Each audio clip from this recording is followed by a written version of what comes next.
Set the table for 9 people on Thanksgiving. I ironed the tablecloth the night before. The good one, the cream linen one, with the small embroidered border that my mother had given me as a wedding gift. I hadn't used it in 3 years. I pressed every wrinkle out carefully, the way she taught me, starting from the center and working outward. I folded the cloth napkins into triangles. I put out the crystal glasses, the ones we only used for holidays. I made the pumpkin pie from scratch because my son-in-law once said, years ago, that he preferred homemade to store-bought, and I had remembered that for 17 years. I did all of this on Wednesday evening after I got home from the grocery store. By 4 o'clock on Thursday afternoon, I was eating alone at a table set for 9. My name is Lorraine. I am 72 years old. I live in the house where I raised 3 children, in a suburb outside of Columbus, Ohio. My husband, Gerald, died 14 months ago. He had a heart attack on a Tuesday morning in September in the kitchen while he was making coffee. He was 69 years old. We had been married for 44 years. I am telling you this, not because I want your sympathy, though I will not pretend the last 14 months have been anything other than the hardest of my life. I am telling you this because what happened on Thanksgiving and what I found 3 days after Thanksgiving changed something in me, something that needed to change a long time ago. I have 3 children. My oldest son is 45. I will call him my oldest son. He lives 40 minutes away in a nice house in Westerville with his wife and their 2 teenagers. He works in commercial real estate. He is successful. He has always known how to talk to people, how to walk into a room and make everyone feel like he was happy to see them. I used to think that was a gift. I have since learned it is a skill he deploys selectively. My daughter is 42. She lives in Nashville now. She moved there 8 years ago for a job, and I believe she stayed because the distance suited her. She calls on birthdays and at Christmas. Sometimes. She has no children. She has a dog she treats like a child and posts photographs of on the internet constantly. I know this because my granddaughter shows me sometimes. Not to be unkind, I think, just because she forgets. My youngest son is 39. He lives 12 minutes from my house. 12 minutes. I have driven it. He has a new girlfriend. I have met her twice, and a good job, and he goes to the gym every morning at 5:30. He is the one who calls the most, which means he calls once every 2 or 3 weeks, usually when he needs something. I don't say that to be cruel. It is just what I have noticed. Gerald was the one who maintained the connections. I understand that now. He was the one who called the kids on random Tuesdays just to talk. He was the one who drove to Westerville to watch my grandson's baseball games, home and away. He was the one who remembered which of my daughter's friends had gotten married, which had gotten divorced, what her boss's name was, what her apartment looked like. I always thought we were doing these things together. It turns out he was doing most of them, and I was standing nearby. When Gerald died, the calls dropped off. Not immediately. For the first 2 months, the kids were present. My oldest son handled the funeral arrangements. My daughter flew in and stayed for a week. My youngest son mowed the lawn without being asked 3 times in October. I was grateful. I told him I was grateful. Then November came, and December, and January. My oldest son stopped by twice between September and April. Both times were brief. Both times we had somewhere else to be afterward. I didn't ask him to stay. I should have. I didn't. My daughter called less frequently. When we did speak, the conversations were short. She had things going on. Work was demanding. The time difference, we are only 1 hour apart, which is not a real time difference, made it complicated, she said once. I didn't challenge that. I should have. I didn't. My youngest son came for Sunday dinner in November, and then not again until February. When I asked him once, gently, if everything was okay, he said yes. Of course, just really busy, Mom. I said okay. I should have said more. I didn't. What I did instead was fill the time. I rejoined the church committee I had stepped back from when Gerald got sick. I took a watercolor class on Monday mornings at the community center. I called my sister every Sunday, my sister who lives in Arizona, who is 75 and sharp as a tack and not afraid to say what she sees. She said after about 6 months, "Lorraine, your children are not showing up for you." I told her she was being too harsh. She said, "I have been too gentle for years. I am done being gentle." I thought about that conversation for a long time. By fall, Gerald had been gone for a year. I planned a small anniversary dinner. Just family, just the kids and grandkids, to mark the day and remember him together. Nothing elaborate.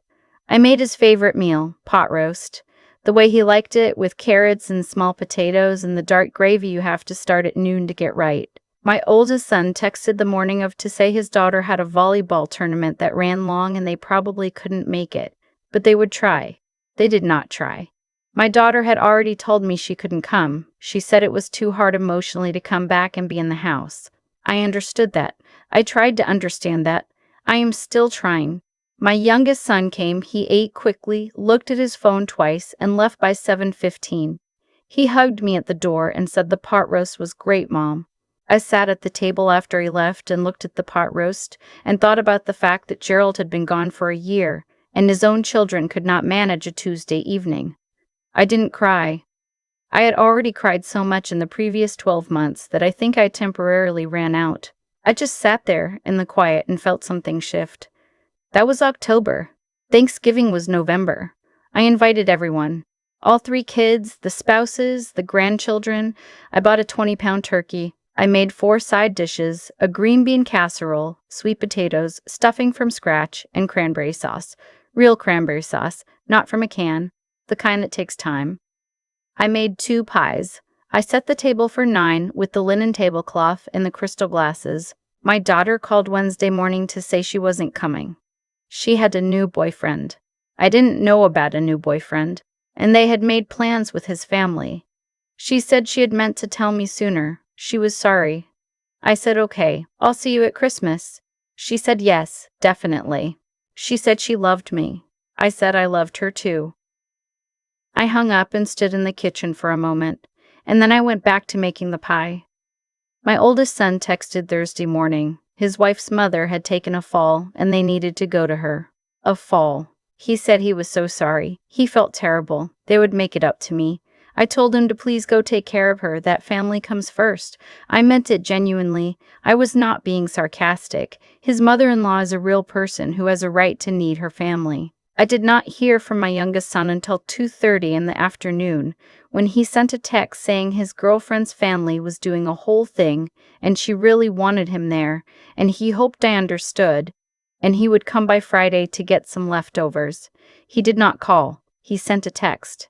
I sat at the table at 4 o'clock with a plate of turkey and sweet potatoes and the good crystal glass filled with sparkling cider, and I looked at the 8 empty place settings, and I thought clearly, for the first time in many months, something is wrong here. Not with me. With this. I am not a dramatic person. I want to be clear about that. I have never been the kind of mother who guilted her children or demanded their time or counted every phone call. Gerald used to say I was too easy, too willing to let things go, too quick to say no. No, it's fine, really. He said it kindly, not as criticism, but as observation. He saw something I didn't want to see. I sat at that table for a while, then I ate my dinner, then I covered the leftovers carefully and put them in the refrigerator and washed the crystal glasses by hand and folded the linen tablecloth and set it on the shelf. My youngest son did not come Friday for leftovers. He texted Saturday morning to say something had come up. He asked if he could come Sunday. I said sure. He came Sunday. He ate reheated turkey and watched football and left at 6. He didn't mention Thanksgiving. He didn't ask how my day had been. I didn't bring it up. We talked about his girlfriend, his gym, a trip he was thinking about taking in the spring. After he left, I went into the back bedroom, the room that had been Gerald's home office, the room I had barely touched since he died. I had gone in a few times to look for paperwork, insurance documents, that kind of thing, but I hadn't really gone through his things. I hadn't been ready. That Sunday night, I was ready. I sat down at his desk. His reading glasses were still there, folded on top of a book he had been reading. A water glass with a faint ring inside it, a notepad with his handwriting, a grocery list, milk, batteries, the good coffee. I held the notepad for a long time. In the bottom right drawer, under a folder of old tax returns, I found a notebook. Gerald was not a journal keeper. He was not a man who expressed himself easily on paper. He was a talker, a present person, someone who showed love through doing. So I was surprised. I sat there with the notebook in my hands for a moment before I opened it. It wasn't a journal exactly. It was more like notes. Observations. Things he had written down over what looked like several years, judging by the dates. Some entries were a single line, some were longer. Some were about work, the old frustrations of a man who had worked for the same company for 30 years and watched it change around him. Some were about his health, things I hadn't known he was thinking about, and some were about the children. I want to be careful here about what I share, because these were his private thoughts and I believe in honoring that. But there were things in those pages that I needed to see, things he had been holding quietly, the way he held most things. Things he had tried to talk to me about and I had minimized or redirected because it was easier than sitting with the discomfort. He had written at one point something like, "I think she covers for them because she loves them, but covering for them doesn't help them. It keeps everyone comfortable except her." He had written, "I asked him to come help with the gutters. He said he would come Saturday.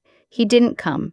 He didn't call to say he wasn't coming. He just didn't come." He had written, in the last few months of entries, "I worry about what happens to her after I'm gone. Not financially. She's smart and careful and she'll be fine. I worry about her being alone in that house waiting for people who don't come."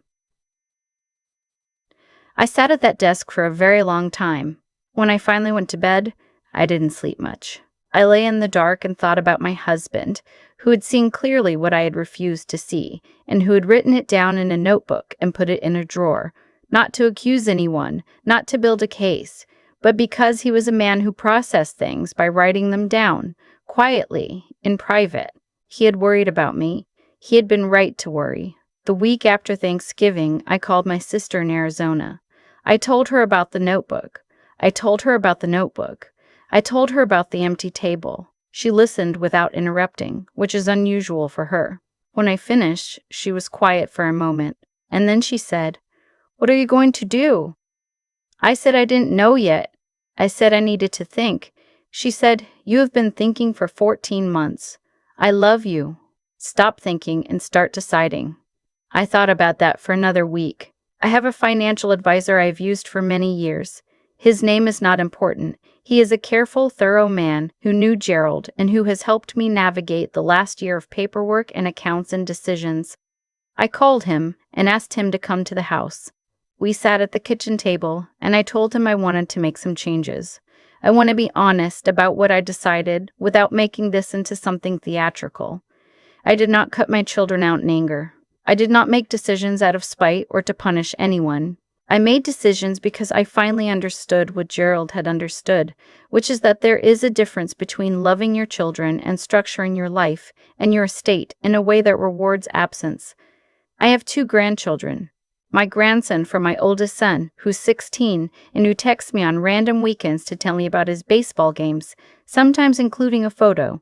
My granddaughter from my oldest son, who is 13, and who is quieter, but came and sat with me for an entire Saturday last spring doing nothing in particular, which was the kindest thing anyone did for me that year. Neither of them did anything wrong. They are children. Children do what adults around them make room for. I also have a scholarship fund at the local library, small, that Gerald and I set up years ago to support summer reading programs for kids who can't afford books. I have always loved that fund. Gerald loved it more. He used to go to the summer reading celebration every August and sit in the back and watch the kids get their certificates. I restructured things. I cannot tell you every detail because some of it is still in process and some of it is simply private. But I can tell you that my grandchildren are taken care of. The library fund is taken care of. My sister, who has been more present in my life in the last 14 months than any of my 3 children, is taken care of. And my 3 children will not be cut out entirely because I am not a vindictive person, and they are still my children, and I still love them, but they will not receive what they would have received before. I told no one. I did not call my oldest son and announce it. I did not text my daughter. I did not tell my youngest son when he came to pick up leftovers. I sat with it quietly. In December, my oldest son called to talk about Christmas. He asked what the plan was. I said I was thinking of keeping it simple this year. Just whoever could come, no pressure. He said that sounded great and that he and his family would try to be there. He said, try. I noticed that. My daughter called the week before Christmas to say she was coming in. She flew in on the 23rd, 2 days before Christmas. She stayed in the guest room. She was different. That visit, quieter, less defended. She helped me make cookies the first afternoon, standing at the counter the way she used to when she was a teenager, stealing pieces of dough when she thought I wasn't looking. I let her. We didn't talk about Thanksgiving directly. We talked about smaller things.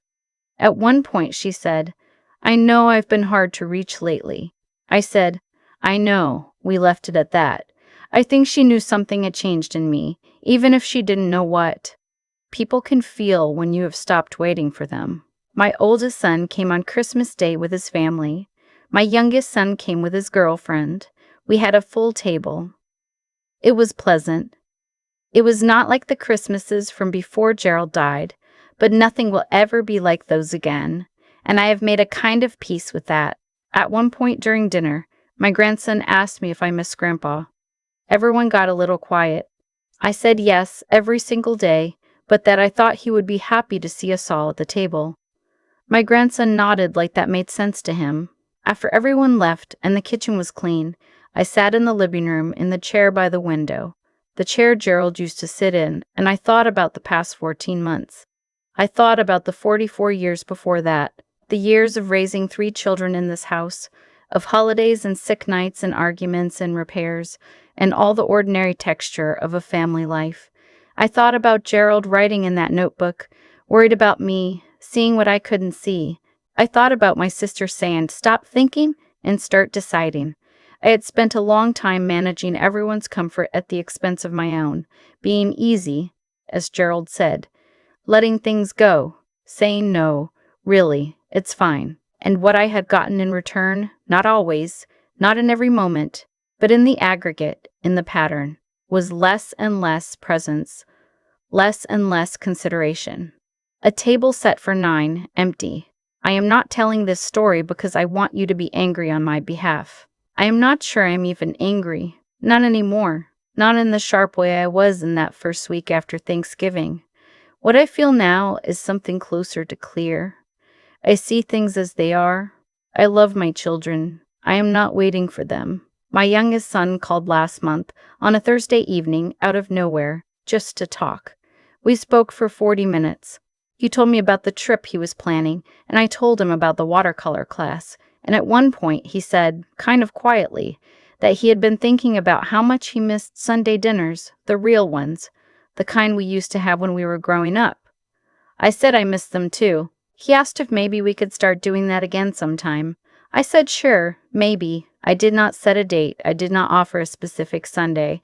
I said maybe. That is not coldness. I want to be clear about that. It is not punishment. It is just that I have stopped arranging everything, filling all the space, making it easy and frictionless. If my youngest son wants Sunday dinners, he can call and ask for one. He can drive the 12 minutes. He can show up. The linen tablecloth is in the closet. The crystal glasses are on the shelf. Gerald's notebook is in my nightstand drawer. I take it out sometimes and read a few pages, not to make myself sad, but because it is the clearest evidence I have that someone saw me, fully, for a very long time. My granddaughter came last Saturday for no reason. She called Friday night and asked if she could come over and help me decorate for January, which is not really a thing, but she wanted an excuse, I think. We put some white lights around the front window and made hot chocolate and watched a nature documentary about whales that she had already seen twice. She fell asleep on the couch before it was over. I put a blanket over her and turned off the television and sat in the armchair and listened to the house, the small sounds of it, and thought that this right here, was what Gerald meant when he wrote that he hoped I would be okay. I think I am going to be okay. I am 72 years old. My husband is gone. I have 3 children who love me in the ways they know how to, which are limited ways, and I am learning not to take that personally, or at least I am trying. I have a sister who tells me the truth. I have a granddaughter who drives over to put up lights in January. I have a watercolor class on Monday mornings, and a church committee that needs me, and a library fund with Gerald's name attached to it that will give books to children who need them for as long as there is money in it. That is not nothing. That is, in fact, quite a lot. I used to think that love was something you proved by staying quiet, by not making a fuss, by ironing the tablecloth and making the pie from scratch and saying, "No, really, it's fine," when it wasn't fine at all. I thought that was what a good mother did, what a good wife did. You held things together by not asking too much of anyone. What I understand now, sitting in Gerald's chair by the window, is that I wasn't holding things together. I was absorbing. There is a difference. When you absorb everything, the cancellations, the short visits, the texts instead of calls, you don't make the family stronger. You make yourself invisible.